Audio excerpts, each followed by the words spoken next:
దేవుడు సృష్టించిన మొదటి మనుషులు ఆదాము హవ్వలకి 2 కుమారులు పుట్టారు. వారు కయీను, హేబేలు. కయీను పెద్ద కుమారుడు, రైతు, పంటలు పండించేవాడు. హేబేలు చిన్న కుమారుడు, గొర్రెల కాపరి. ఒకరోజు ఇద్దరూ దేవునికి అర్పణలు తీసుకువచ్చారు. హేబేలు తన గొర్రెలలో క్రొవ్విన వాటిని అర్పించాడు. దేవుడు హేబేలు అర్పణను ఆనందంగా స్వీకరించాడు. కాని కయీను తన పంటల్లోంచి కొంత మాత్రమే తీసుకొచ్చాడు, ఉత్తమమైనవి కాదు. దేవుడు అతని అర్పణతో సంతోషించలేదు.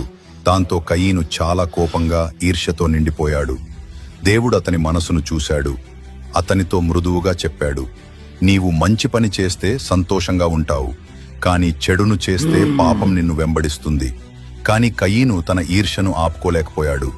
ఒకరోజు పొలంలో ఉన్నప్పుడు అతని కోపం అదుపు తప్పింది. హేబేలుపై పడి అతనిని చంపేశాడు. దేవుడు కయీనుని అడిగాడు, నీ తమ్ముడు హేబేలు ఎక్కడా? కయీను అన్నాడు, నాకు తెలియదు.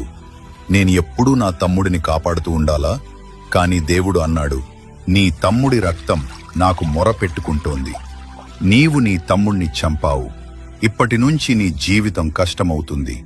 నీ పంటలు పండవు. నీవు ఈ స్థలాన్ని విడిచి వెళ్ళాలి. నీవు దేశదిమ్మరివై తిరుగుతూ ఉంటావు.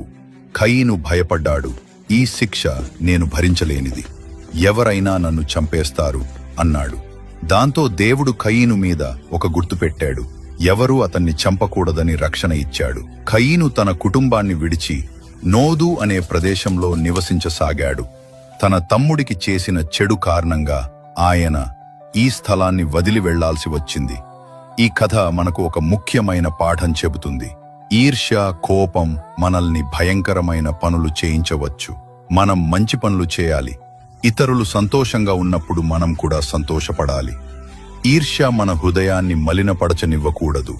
మరియు మరో విషయం, మనము తెలియక తప్పు చేసినా దేవుడు